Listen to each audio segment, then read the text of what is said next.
Oh, actually, there we go. Thank you.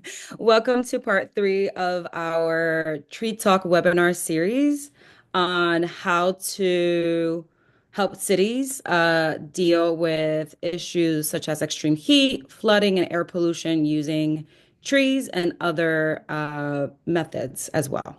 We're so glad you're here for this final Tree Talk. The flooding stops here. I'm Candida Rodriguez, the Director of Community Engagement and Communications at Groundwork Hudson Valley. And before we dive in, just a few quick notes. This webinar is being recorded, and we're going to share the recording on our YouTube channel after the session. So no worries if you miss anything. Your mics also will be muted during the presentation to keep things going smoothly, but we'll open it up for our Q&A after our presentations where you can unmute yourselves and ask questions. We encourage everyone to participate and ask as many questions as you'd like. If you run into any tech issues, just drop us a message in the chat, and our team, Christina, myself, and Harrison, will help you out. So today we'll be exploring why Yonkers is prone to flooding, also why the Hudson River turns maybe a little brown when it rains, even if it's a little more than an inch, and if trees might be part of the solution to this. We have our expert panel with us today who will be answering some of the questions that we may have around this topic. We have Anna Kramer, an engineer and product designer at the New School Urban Systems Lab, as well as Katie Lamboy, science coordinator at the Center for the Urban River at BZAC, and Joel Rodriguez, our sustainability education manager at Groundwork Hudson Valley. And we also have our community adaptation manager, Harrison Nesbitt, who will be moderating the conversation today. So, with that, I'll pass it over to my colleague Harrison to get us started. Thank you, Candy, and nice to see you all. I just want to point out that I have a small green mustache today. April Fools, I don't. It's actually just a piece of bread thing. But I want to thank you all for joining and for being here. Excited to have you. A couple quick words about Groundwork Hudson Valley. We are an environmental nonprofit based in Yonkers, New York, and our program area has three areas of focus. Sustainability education, which offers STEM curriculum to Yonkers Public Schools and operates the world-famous science barge, pictured on your left. It's a floating living laboratory on the Hudson River, open to the public summer through fall. We have our youth programs, or Green Team, which is a group of 30 high school-aged youth from Yonkers Public Schools that learn leadership skills through paid hands-on environmental work, planting trees, removing invasives, tabling at community events. And finally, we have our community adaptation team, which promotes nature-based solutions for adapting to warmer, wetter weather through geospatial analysis, reports, and demonstration projects. And we also lead an air quality monitoring program, host which we will speak about later, and we coordinate the Sawmill River Coalition. So I encourage you to share in the chat where you're based and maybe what you're hoping to learn from this webinar. We're also going to be putting some polls in the chat, so look out for those when they come in, but I guess we'll start with a quick icebreaker. If you could be any type of weather event, which one would you be and why? Just going to take a little creativity, loosen it up a little bit. Yeah, I think I'd be, let's see, not too lively yet, but we'll see. People can think about that. Maybe we'll revisit what kind of weather event people want to be later. But for now, I think we should just get it started. Our first panelist, next slide, please, is Anna Kramer, who bridges engineering and urban data analytics to improve infrastructure planning for warmer, wetter weather. At the Urban Systems Lab, she collaborates with project partners to support the development of durable, high-performing infrastructure and serves as a product manager for Climate IQ, an AI-driven hazard assessment tool funded by google.org.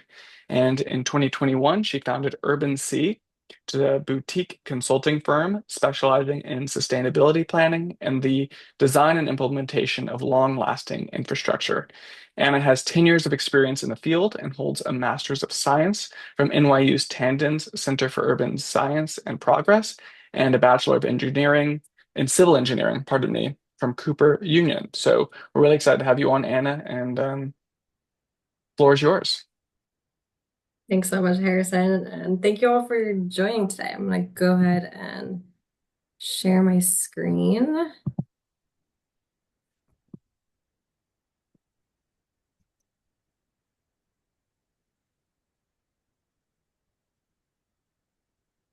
Great. So today we're going to be talking through a project that we just wrapped up with Groundwork Hudson Valley as part of the Urban Systems Lab in January, and really taking you through the methodology that we went through to understand how we can best implement and think about green infrastructure in Southwest Yonkers.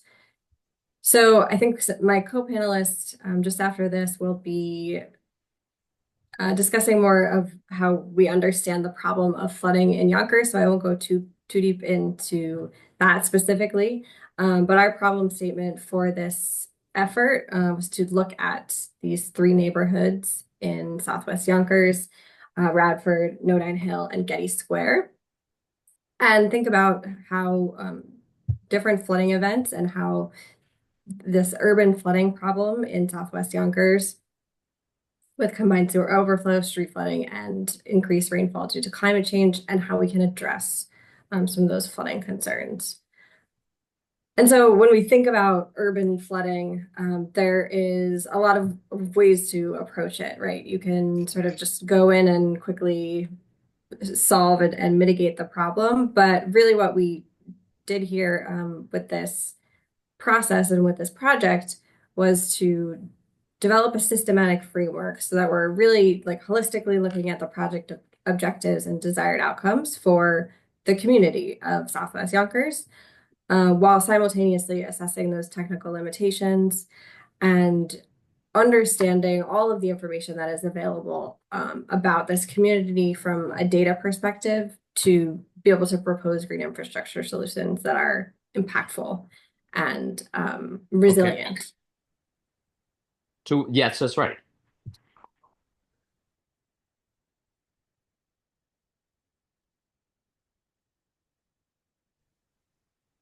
So where did we start? So looking at really defining objectives with Groundwork Hudson Valley and understanding, okay, who should benefit from what we're trying to think about installing in this community. And where we landed was very generally residents of this community. So folks that are interacting with these proposed infrastructures and be able to have this infrastructure accessible and work for them in a way that if infrastructure is built sort of in private property or in other places, then it doesn't get to benefit the residents most directly.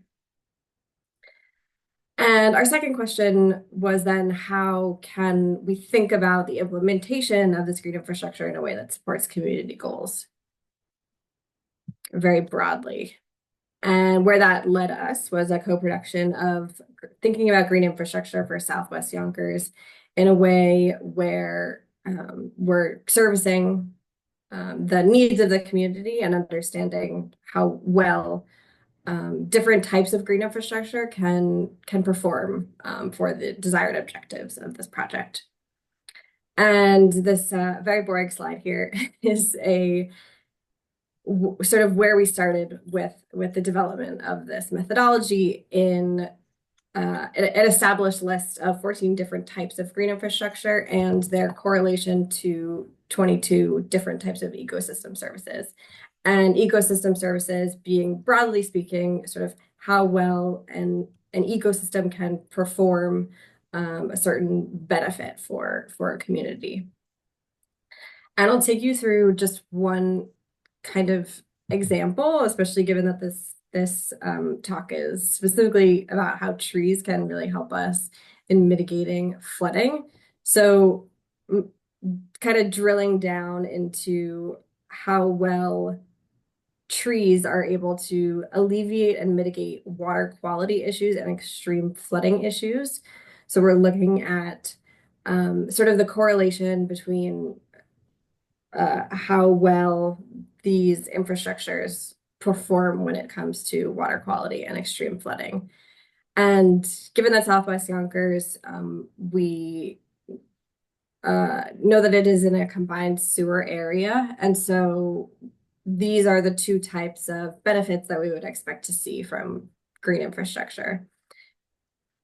This scale here is essentially kind of going from the sort of least effective solutions when you think about just water quality and extreme flooding to the most effective. So wetlands being a very effective solution to mitigating water quality and extreme flooding, while street trees being, obviously not a negative effect on these benefits of water quality and extreme flooding, but is part of sort of a holistic solution to think about how we can best mitigate and alleviate urban flooding in Yonkers and other urban areas as well.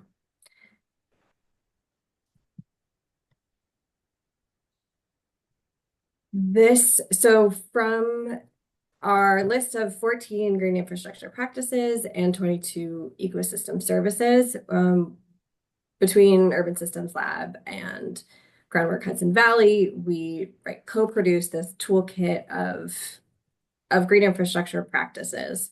And how we did that was green infrastructure helped to score each of the ecosystem services based on the desired outcomes. And on the Urban Systems Lab, on my side, I looked at sort of refining the list of practices into really what was achievable within the scope of work based on siting limitations and maintenance considerations. And this then led us to develop a toolkit of 4 different practices, which you'll see next, using a weighted multi-criteria decision matrix and a scoring framework to understand sort of how well each of these green infrastructure practices perform for the desired outcomes that we want to see for this project. So this is where we landed. And so this is 4 different practices. So bioswales and green streets. Some of you may recognize that photo above as, right-of-way bioswales in New York City. So a practice that's similar to that. Rain gardens is being this area of depressed landscape and being able to collect and retain water. Underground detention is becoming increasingly popular in New York City specifically because of it's all underground and it requires very little maintenance considerations. And porous pavement as also being on the rise in New York City as well. So thinking about these practices as able to be adapted from areas that are similar in urban morphology to Yonkers. And so you'll notice that while the top 2 practices are very explicitly green infrastructure, the bottom 2 practices are what's mostly considered gray infrastructure. And these practices really, when you think about developing an urban environment, all of these pieces kind of work together in a way that is most effective. So figuring out the most feasible areas for each of these pieces of infrastructure to be installed. And our next step then, was figuring out what to do with these practices. So understanding how to leverage the data that is available to us to inform thinking about where to site these pieces of green infrastructure, thinking about where it's flooding. So looking at modeled flood extent areas of 100-year precipitation events. Across the city, we looked at 10 different priority areas. Understanding the area that contributes to flooding in that specific for that specific sort of flooded area. So this is a combination of drawing the drainage area based on the elevation of the area, and then looking also at the sewage and drainage infrastructure. So that's what those lines there in gray that you see on the map in the middle are. The map on the right is looking at where water flows. So from a sort of high level perspective, how do we understand where water flows to be able to think about where would be the most effective places to capture water?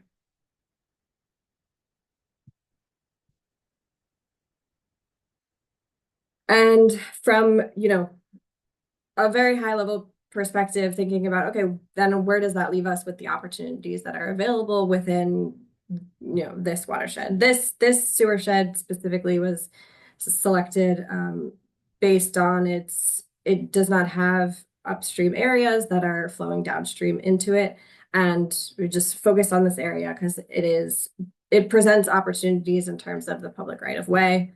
And this is one option of a sort of design schematic of a way that we can think about how this area can be redesigned.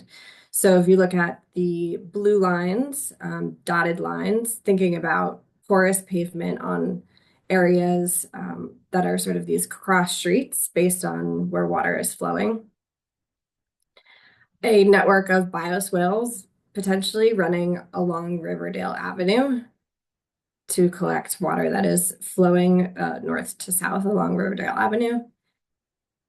And thinking about the opportunity of a rain garden or something a little bit more extensive, it could be an underground detention system at the intersection of Downing Street and Riverdale Avenue. And so this is one opportunity of design. There are a multitude, but essentially thinking about how this different sort of toolkit can be integrated into thinking about how to best design green infrastructure within a specific sewer shed area. And just quickly on some next steps, because this obviously is not the last time that Groundwork Hudson Valley and Southwest Yonkers are going to be thinking about green infrastructure.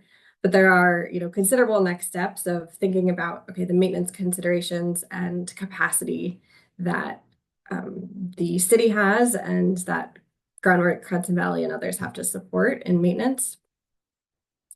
And there may be an opportunity to co-develop these green infrastructure practices with other planned improvement projects in this area across Southwest Yonkers in the different sewer sheds identified. And then the final step being, okay, once we've established the selected site area, then you go forward with full design by an engineer and architect and work very closely with them to accomplish all of the site goals. And that is my presentation. Thank you so much. I hope you enjoyed.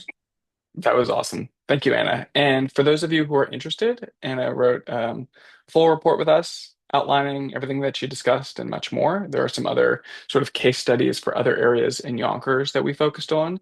That will be featured on our website in the coming weeks. So we'll let y'all know when that's up.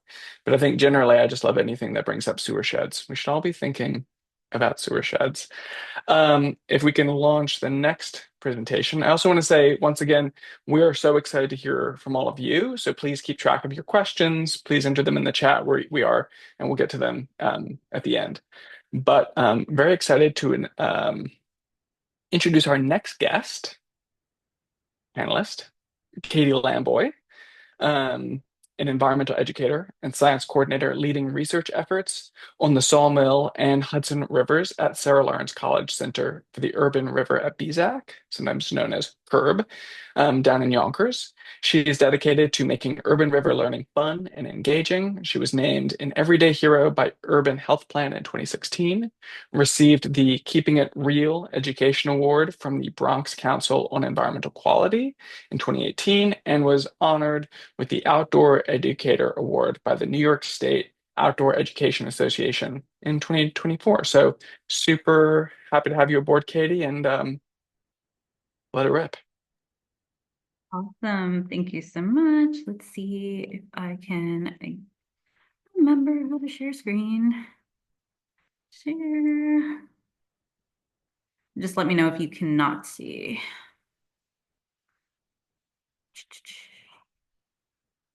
Good to go? Good to go. All I do right. see your notes right now. Okay, perfect. Okay, good. Great. Yes. My gratitude extends to Groundwork Hudson Valley for the opportunity to participate in this conversation. Thank you for your patience and me getting the Zoom up here. My name is Katie Lamboy, and I'm the Water Quality Specialist. Just had a recent title upgrade for the Sarah Lawrence College Center for the Urban River at BZAC in Yonkers. Today, I will be storytelling a bit about the connection between water quality, wastewater infrastructure, and its impact on the Hudson and Sawmill rivers. To lay a foundation, water quality is a measure of the suitability of water for a particular use based on selected characteristics. The water quality standards and use characterization of rivers in New York State are determined by the state's Department of Environmental Conservation, DEC, with oversight by the Federal Environmental Protection Agency, the EPA. There are many ways to measure the water quality of streams and rivers, including looking at the land use around the waterways and the physical attributes of the stream channel itself. At CURB, some of our research focuses on the biological pollutants of our neighboring rivers. This research has roots in determining the safety of our waterways with the goal of using the information provided by our testing to inform communities through education and outreach. Sewage pollution in rivers is of great concern across the globe, and we are just one of many entities using technologies, such as those created by the company IDEX, to determine the presence of untreated sewage and pathogens, such as Enterococcus, in local waterways. Enterococci is a bacterial genus that is naturally present within the digestive systems of warm-blooded animals, such as you and I. Enterococcus plays a role in maintaining gut health and contributes to the overall health of our digestive system. If these bacteria spread to other parts of the body, they can lead to harmful infection and illness. The federal EPA has determined the presence of this bacteria in the environment as a fecal indicator bacteria, meaning if this bacteria is present in the environment, other more harmful bacteria are likely also present, which can ultimately lead to illness if a human comes into contact with it. Oftentimes when we see beach closures, this is what is being tested in that water. There are many different ways that Enterococcus finds its way into the environment. Some examples of its introduction include directly via wildlife waste, runoff from agriculture and streets, and wastewater infrastructure systems. Wastewater infrastructure along the lower Hudson River region were designed as combined sewer overflows, or CSOs. These systems divert both wastewater and stormwater into a single pipe as it journeys to its intended wastewater treatment plant. The system is designed to have the capacity of rainstorms with accumulated rain less than approximately of a tenth of an inch. If the capacity, exceeds into an unsafe amount of flow to the wastewater treatment plant, a sensor will trigger an overflow spillage of the pipe mixture into a local waterway. These systems act as a fail-safe, ultimately protecting wastewater treatment facilities. Often, before it's released into the local waterway, a partial disinfection of the spillover will take place. Just last night, it was reported that over 12 hours, 1 million gallons of partially disinfected wastewater was discharged at 19 Alexander Street, also known as CURB's next door neighbors. The wastewater treatment plant in Yonkers is unique in that it releases the most amount of treated wastewater into the Hudson River at approximately 78.1 million gallons of water per day. This treatment plant is serving approximately 500,000 people, spanning 22 Westchester County municipalities along the Sawmill River. This means that a large amount of wastewater is traveling upwards of 24 miles to be treated. Many things can go wrong as that wastewater travels from sinks, showers, and toilets south to its final destination. As a reminder, these pipes are below our houses, local parks, highways, etc. And because of this, we do not regularly see the impacts of humans or nature on these pipe systems. The trunk line pipe infrastructure connected to the Yonkers Joint Wastewater Treatment Plant was designed and constructed right alongside the Sawmill River. The natural downward slope of the Sawmill River created optimal construction conditions to allow the flow of the wastewater to continuously move south toward Yonkers without the need of pumps and electricity, which is ultimately cost effective. But again, these pipes are not everlasting and things go wrong. And that's indicated with the red lines placed on the map. The two main categories of things that go wrong in these separate storm sewer systems are inflow and infiltration of these pipes.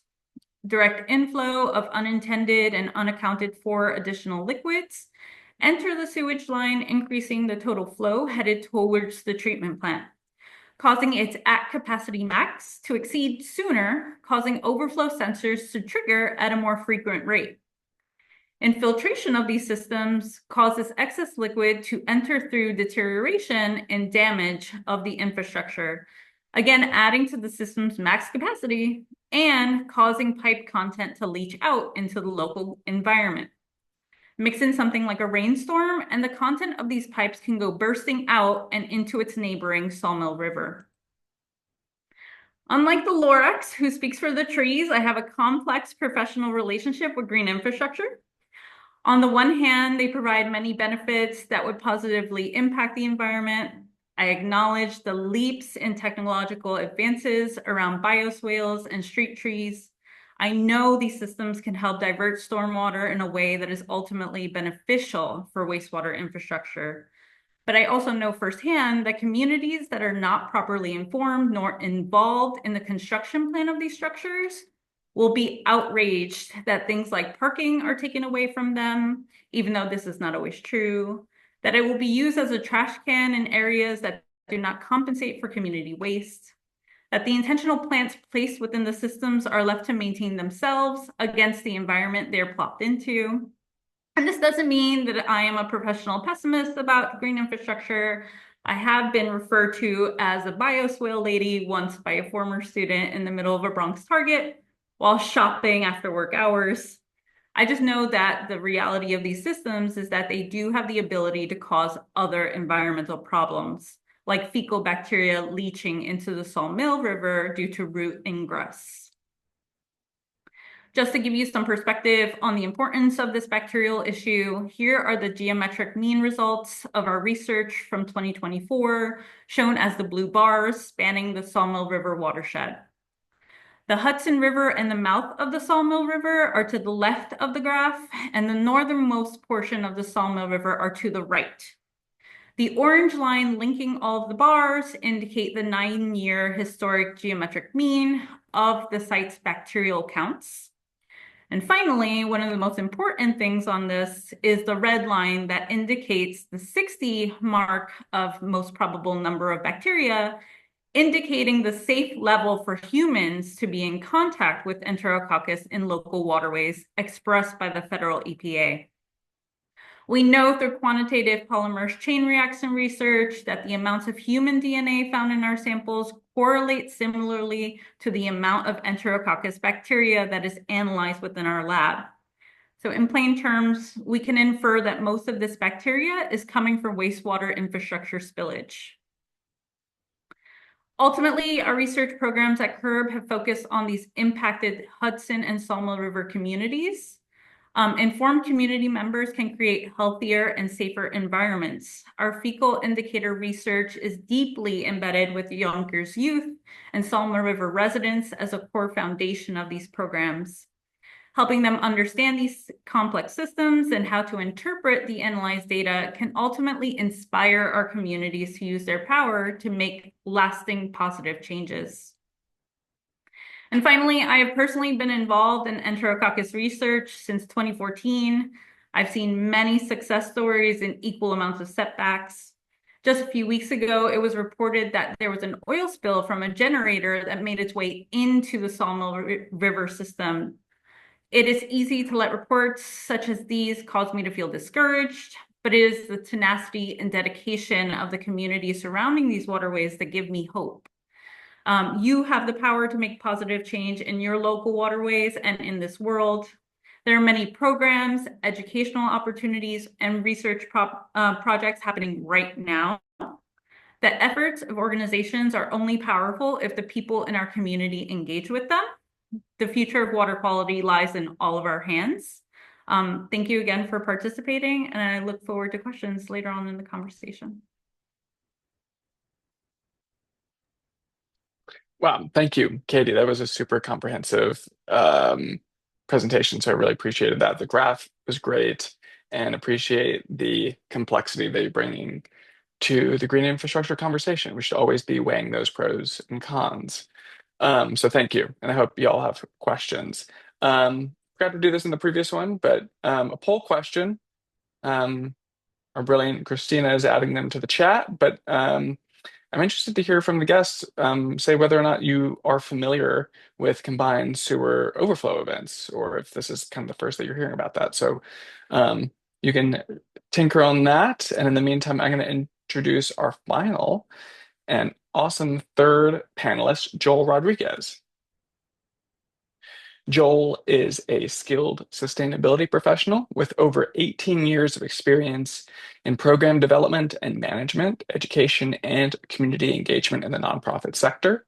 He has designed dynamic programming for schools and community groups with a focus on practical, hands-on learning. Joel holds a MA in Global Sustainability from the University of South Florida. And with that, it's all yours, Joel.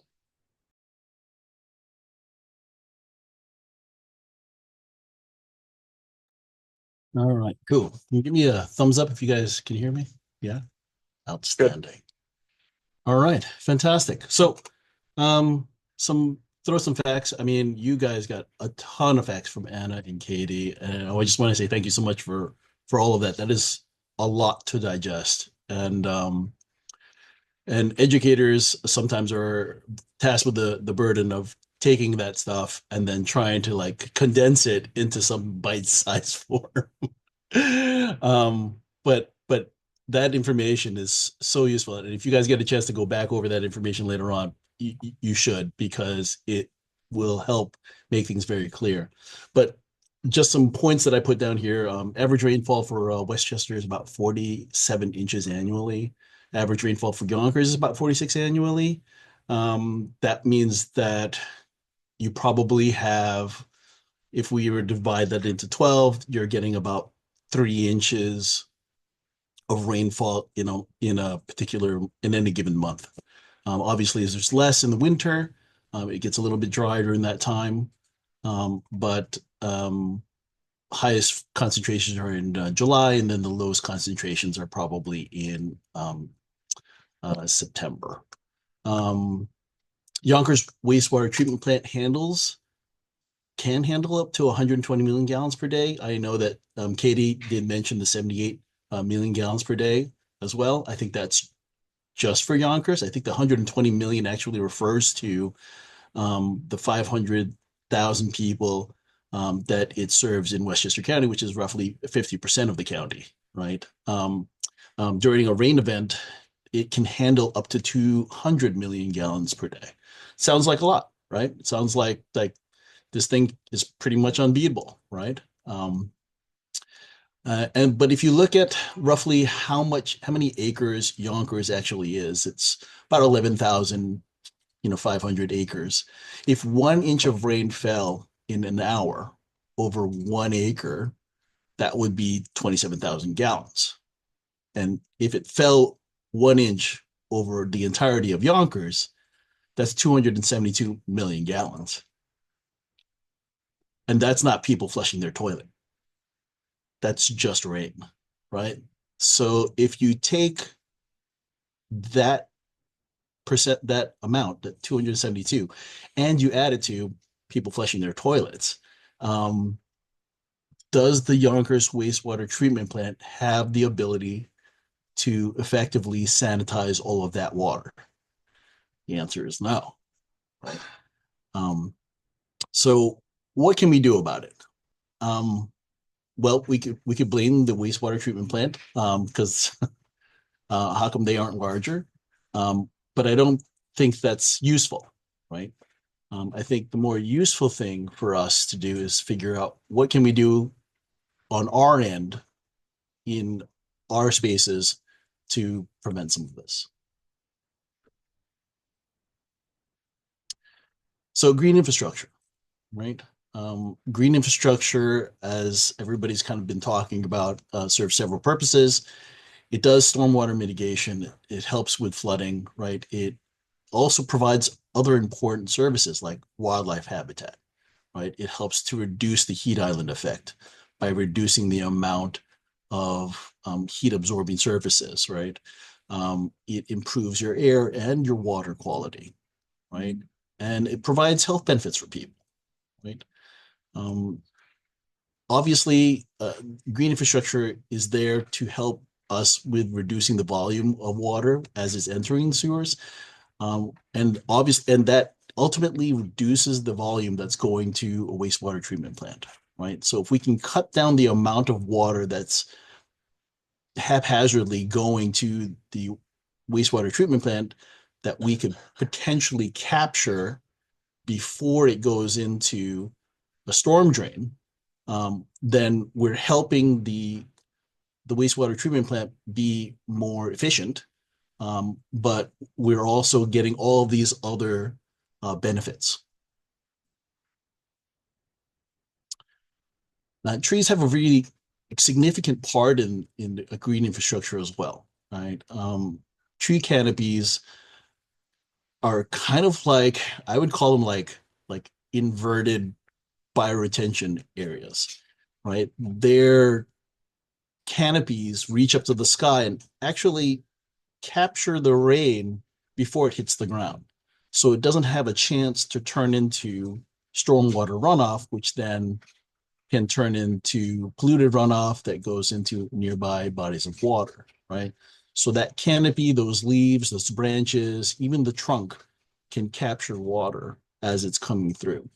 There was a study that went out and it was about, they were saying that the USDA Forest Service says that 10,000 trees can retain about 10 million gallons of rainwater, right? So that's not including just, that's including the, the roots and the leaves and then their trunk, right? So that's a lot of water to be retained by utilizing trees, right? The roots also provide clear pathways for the water to go.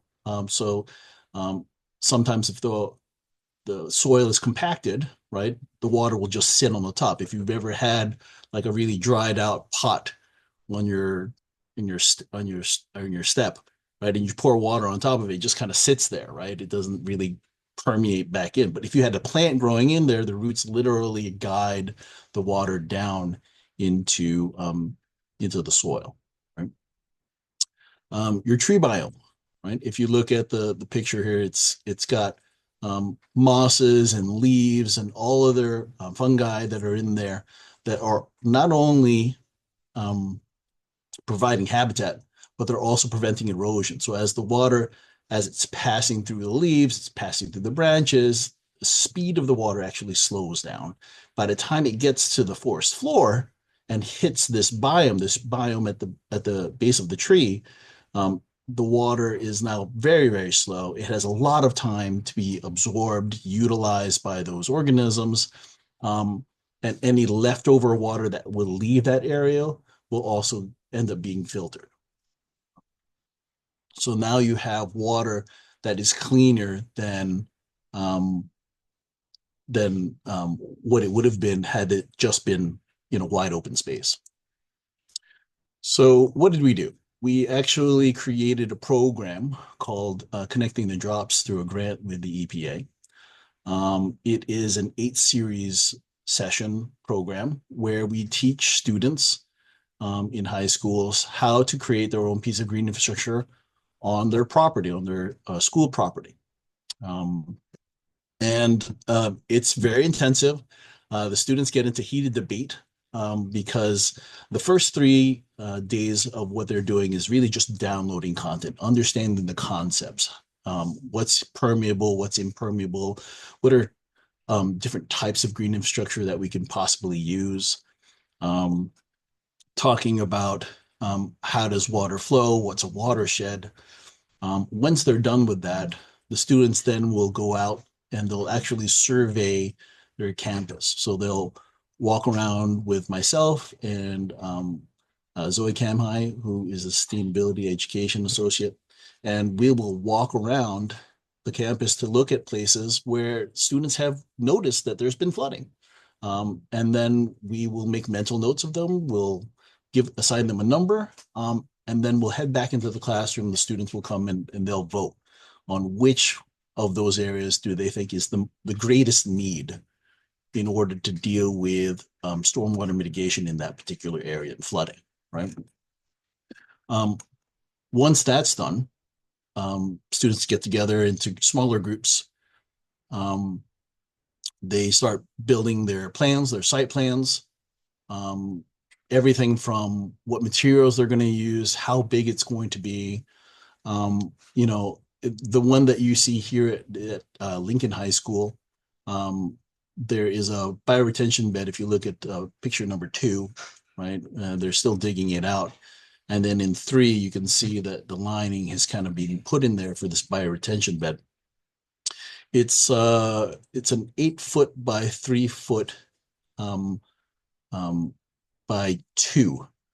And so it's about 72 cubic feet, which could hold anywhere between 179 to 200 gallons of water during a rain event, right? You'll see in number 4, the picture number 4, they're kind of almost done. They pause with the construction of this this bioretention area because we can't do anything else until planting, and that planting actually happens in the fall. So this picture was taken during the summer, and those brave souls that were helping to put this all together are not the students that made the plan. In fact, they are students that work with our youth department, and they are our green team. So they get paid for the work. They realize the importance of it, but they also get a taste for having a green job, right? And then in number 5, you'll see this is the fall already where we're doing the plantings because we want the plants to get a good start before the winter comes. Most of these plants have pollinator value or aesthetic value, and the students were the ones who helped choose those plants.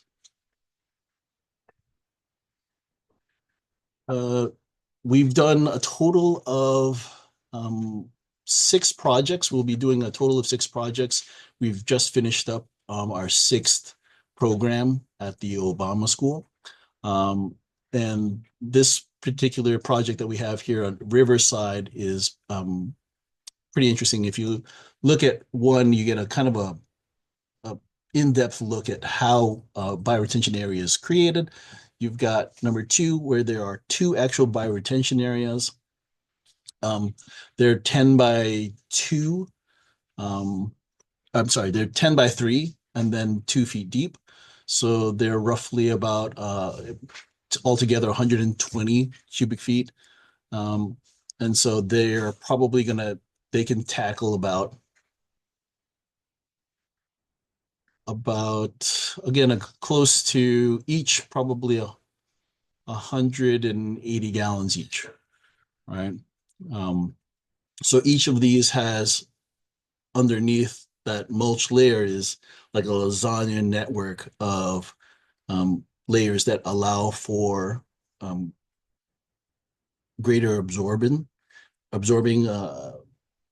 capacity because of the spacing with the pebbles and gravel that we place in there.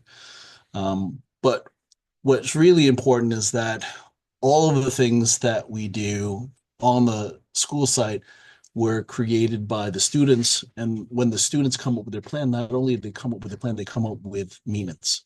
So they're the ones who come up with like, how do we take care of this? So one of the things Katie mentioned is like, yeah, green infrastructure it gets messy and people have a hard time kind of maintaining it. But not if you have the students come up with the plan and then they have to pass off the legacy off to the next. Nobody wants to see their legacy kind of messed up. So we'll find out in the upcoming a year where we can go and check on it again. But again, there's a lot of pollinator value that the students have chosen to put in the beds. And, they get a lot of joy and pride over solving a problem that they watch year after year. As this area, if you go back to 2, you can see there's no grass, very little grass, and it gets very muddy there. And people go down there and they walk, right? Or they're sitting in those classrooms and they're looking out the window. So there's there's value for health benefits for the students that are sitting there. The students took a long time thinking about lots of different things. How does the fire department get in here? How do we water this during the summer? How do we tell the maintenance guy not to mow over it with our lawn, right? Lawnmower, sorry. It's just, all of these things you kind of don't really have to think about when you put them in a piece of gray infrastructure. Green infrastructure is different, but the benefits, I think, outweigh the additional work that people say that comes with, doing gray infrastructure. We're excited about the program. The program is going to continue on past the grant. We'll be doing it in other schools as well, and looking for funding to provide to schools that want to do projects like this. Each of the schools was allotted $5,000 to do all of these projects, and that included all the materials and the work labor force that the youth provided. So, but trees, I mean, any one of these would be enhanced with a tree, as it would, again, slow down the water, which is essentially what you want to do when you're dealing with stormwater mitigation, is slowing down the water, right? You're going to treat the water. The plants become that vehicle that helps to treat the water, right? And it gets released slowly back into the environment, cleaner and better than it was, right? So again, you're helping the wastewater treatment plant with the job that it has to do. It has a very difficult job that it has to do all by itself, but these very small things could be very helpful, right? That's it. Great. Thank you so much, Joel. That was fantastic. That was great to get sort of a more personalized view of how these projects are built. And I think we all love hearing about the Connecting the Drops program here in Yonkers. So we're going to turn it over to some audience questions, but I'm curious, just to kind of get us kicked off. We got some insight into Katie and Joel's thoughts on maintenance, which is going to be the first question that I asked. So I'm curious, just kind of round out the conversation, if Anna, if you have, in your experience, seen how either municipalities or communities have maintained green infrastructure projects. Yeah, sure. I'm familiar with New York City, and that much of the maintenance is done by the Department of Environmental Protection. But I do know also that the city has several programs where maybe the adoption, not necessarily of a bioswale, but they have like a catch basin adoption program where you sort of like sign up to take care of a catch basin that's near your house, and it's the sort of this community-led initiative where the catch basins are regularly cleaned out. I don't know how effective it is, but it is, sort of one model, and maintenance is absolutely a huge consideration in the installation of green infrastructure. As the other panelists have said, and as everyone has brought up, it can quickly become something that is more of a burden than an asset. And so it just really needs to be considered in its full life cycle of the green infrastructure practice as we, look to the implementation of these things.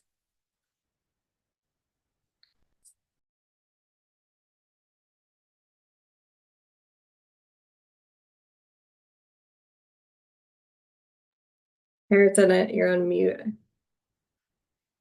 Thanks, Anna. I was saying people always get excited about building it. Maintenance is always, something that's forgotten. And I think, as Joel mentioned, you got to bring up those considerations, which are, less exciting. Build them into the plan from the get. So that's always great. I think this is a question for Katie, but someone was interested in hearing about paddling concerns. What precautions should people take with fishing or swimming in the Hudson River after a rainstorm? Yeah, that is a really great question. And actually, one of the starts of this whole research was created by a group of concerned paddlers that started the community water quality water trails. I cannot remember the acronym for it at the moment, but it's currently a program that is managed by the Billion Oyster Project. There are approximately 150 sites that are collecting water samples, and it's predominantly paddlers who had this concern. It's my suggestion is always to refer back to government or local cities, letting you know about water quality is often happens with beach closures. Being aware of whether or not the waterway that you are paddling in is connected to combined sewage overflows. Something that we mentioned here is that our waterways are predominantly safe up until we have those rainstorms.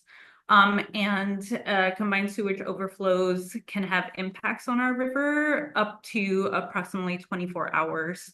So definitely checking and ensuring that there are no notices to local waterways, and kind of checking in on those regulations that are already set by DEC, DEP, and EPA.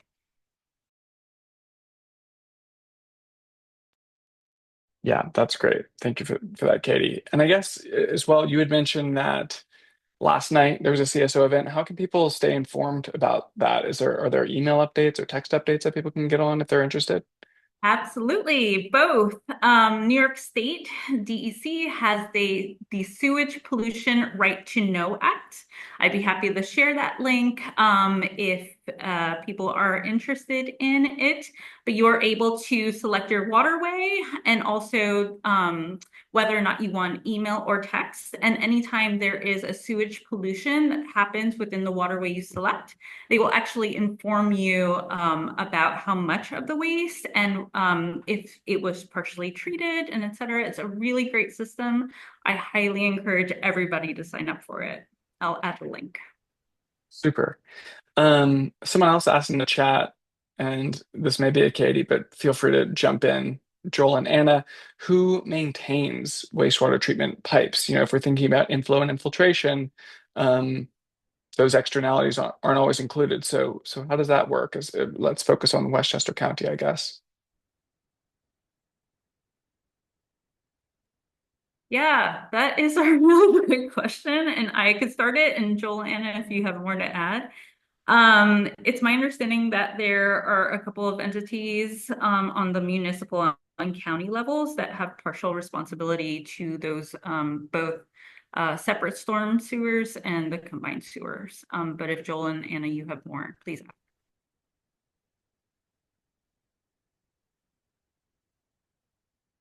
Thank you.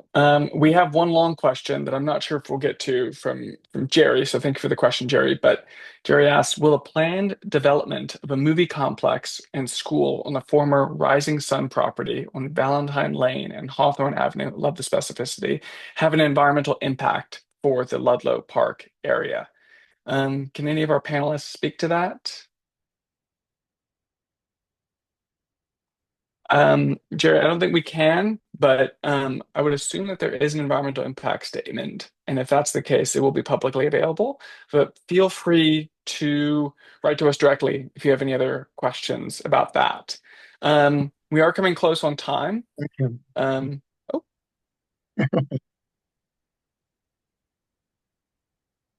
Jerry? Yeah, no, Do you have just some? yes, thank you. There is an environmental impact, and people in Ludlow Park were very much interested on the water problem, because we're downhill going to the Hudson River. But I'll follow up with that. Thank you.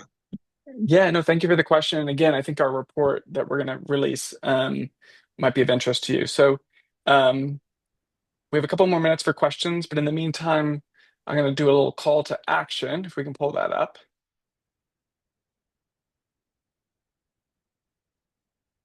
Want to thank everyone again for their time. This recording will be up on YouTube in the coming days, but there's some other immediate things that folks can do.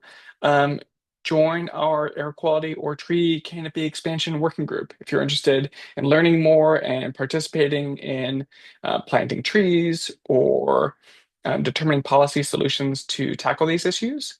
We are also planting a microforest on Thursday, April 24th at the Barack Obama School for Social Justice in Yonkers. That'll be from 2 to 6 p.m. Sign up for our newsletter and we'll keep you up to date about that. But a microforest is a type of green infrastructure program. We're going to be planting 300 trees, 1,000 square feet. There'll be 50 different tree species in this microforest, which I believe is the most diversity of tree species that you can find within 1,000 square feet in North America. Pretty exciting that that'll be in Yonkers. And lastly, please join us for the Great Sawmill River Cleanup. This is our 16th Great Sawmill River Cleanup. It'll be on Saturday, April 26th from 10 a.m. to 1 p.m. So if you're interested in taking trash out of the river and helping to clean it up, this is a pretty direct way to do that.